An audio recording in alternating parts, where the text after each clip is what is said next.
अगर आप अंडर 15 के एक बैलेंस्ड या प्रोडक्टिविटी फोकस्ड मॉनिटर ढूंढ रहे हो तो बेनक्यू का ये मॉडल आपकी टॉप प्रायोरिटी होनी। सो हेलो गाइस, आज हम अनबॉक्सिंग करने वाले हैं बेनक्यू की तरफ से आने वाला उनका बजट सेगमेंट का एक मॉनिटर जो कि है बेनक्यू GW2790Q। सो आज हम इन सारी चीज़ों में बात करेंगे कि मैंने ये मॉनिटर क्यों लिया, आपको लेना चाहिए कि नहीं, अगर कोई और ऑप्शन है तो वो क्या है और वो किन लोगों को।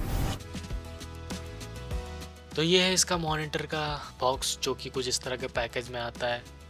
और बॉक्स खुलते ही हमें ऊपर की तरफ सारे एसेसरीज मिल जाती है, जैसे कि stand, power cable, HDMI cable और मैनुअल्स।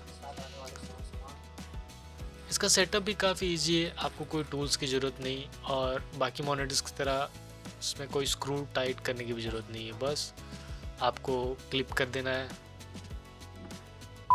आपको क्लिप कर देना है और गुड टू गो।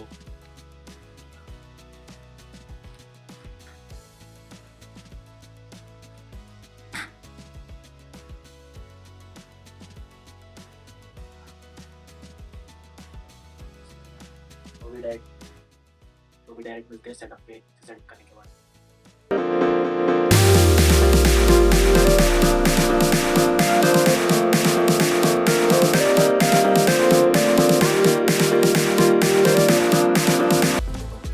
तो इसके साथ एक 16 एम का पावर कोड आता है, तो शायद आपको एक कन्वर्टर की ज़रूरत पड़ सकती है। बिल्ड क्वालिटी फुली प्लास्टिक है बट काफ़ी सॉलिड फील होता है। डिज़ाइन भी काफ़ी मिनिमल स्लीक है जो कि सेटअप में काफ़ी क्लीन लुक देगा। और पीछे की तरफ के पैनल को आप हटा के वैसा माउंट भी लगा सकते हो। एंड नीचे की साइड आपको 2 वॉट के दो स्पीकर्स और एक केंसिंगटन लॉक मिल देगा। नीचे की साइड आपको मॉनिटर को कंट्रोल करने के लिए कुछ बटन्स मिल जाएंगे और कनेक्टिविटी के लिए कुछ पोर्ट्स मिल जाएंगे, जैसे 2 HDMI के पोर्ट, एक डिस्प्ले पोर्ट और एक हेडफोन जैक। तो अब बात करते हैं मॉनिटर के सबसे इम्पोर्टेंट पार्ट के बारे में, जो कि है उसका डिस्प्ले। तो ये एक 8 bit 4040p 100 hertz refresh rate के साथ आता है और इसका कॉन्ट्रास्ट रेशियो भी बहुत अच्छा है, जो कि है 1500:1।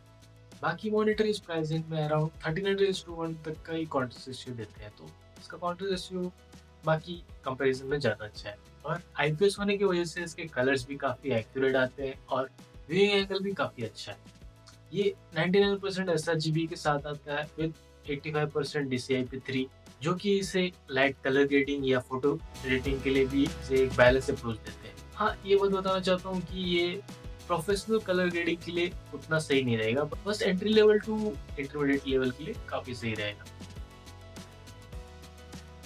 100 हर्ट्ज सुन के आप लोगों को बहुत कम लग रहा हो, बट प्रैक्टिकली अगर बोलूँ तो डे टू डे लाइफ में इससे ज़्यादा की आपको वैसे कोई रिक्वायरमेंट नहीं। जैसे 60 हर्ट्ज के कंपेयर में ये काफ़ी स्मूथ रहेगा। आप चाहे कोई भी वर्क कर रहे हो, चाहे ब्राउज़िंग कर रहे हो, चाहे आप कोई ऑफ़िस का डे टू डे टास्क कर रहे हो या आप टाइमलाइन पे भी स्क्रॉलिंग कर रहे हो, 100 हर्ट्ज आपको डेफ़िनेटली बहुत स्मूथ फ़ील कराएगा 60 हर्ट्ज से। और अगर आपका ये पहला मॉनिटर है या आपने कभी 180 हर्ट्ज या 200 हर्ट्ज एक्सपीरियंस नहीं किया है, तो आपको कुछ फ़र्क ही पता नहीं चलेगा।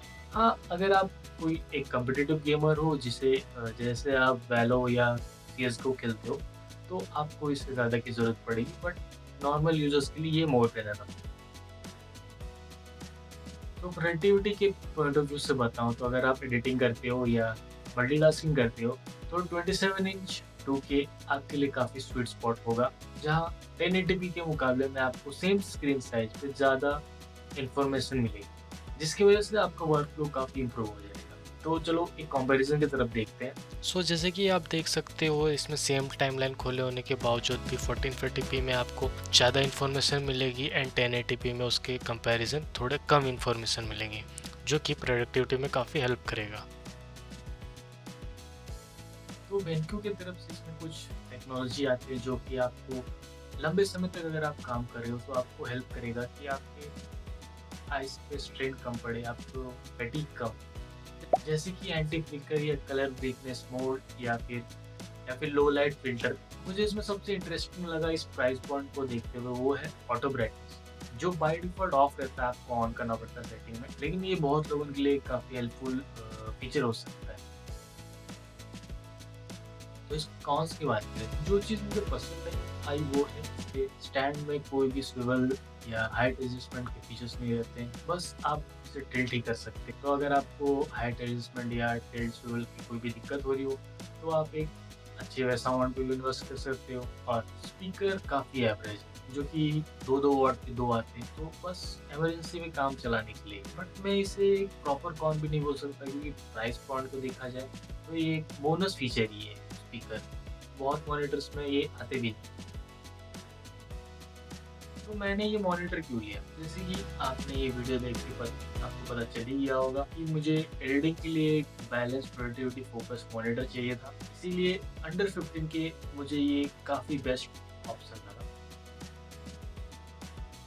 तो अगर आप भी एक बैलेंस प्रोडक्टिविटी फोकस या ऑफिस यूज़ के लिए एक मॉनिटर ढूँढ रहे हो, क्योंकि सिंपल, स्लीक हो, काफ़ी मिनिमल डिज़ाइन के साथ आता हो, तो आप ये मॉनिटर ज़रूर कंसिडर कर सकते हो। स्पेशली इसकी जो आई की टेक्नोलॉजी है, वो इसे लंबे सेशन तक आप अगर काम करते हो, तो आपको काफ़ी हेल्प करेगा, फटीग और आई पे स्ट्रेन कम पड़े। इसके ऑल्टरनेटिव क्या हो सकते हैं? इसका ऑल्टरनेटिव है एलजी की तरफ से एक भी आता है, सेम स्पेक्स, लगभग सेम स्पेक्स के साथ आता है, बस उसका कॉन्ट्रास्ट रेशियो थोड़ा-सा कम है, क्योंकि डे टू डे लाइफ में आपको उतना फ़र्क नहीं पता चलेगा। सैमसंग की तरफ से भी एक आता है लगभग सेम स्पेक्स के साथ, और अगर आपको गेमिंग के लिए चाहिए, जैसे आपको 180 हर्ट्ज़ या 200 हर्ट्ज़ चाहिए, तो एसर की तरफ से कुछ मॉनिटर आते हैं, विवो की तरफ से भी कुछ मॉनिटर आते हैं। और आपको गेमिंग फोकस मॉनिटर चाहिए, तो आप इन्हें कंसिडर कर सकते हैं। हो सकेगा तो मैं उन सब के लिंक आपको डिस्क्रिप्शन पे दे दूँगा, आप वहाँ से चेकआउट कर सकते हैं।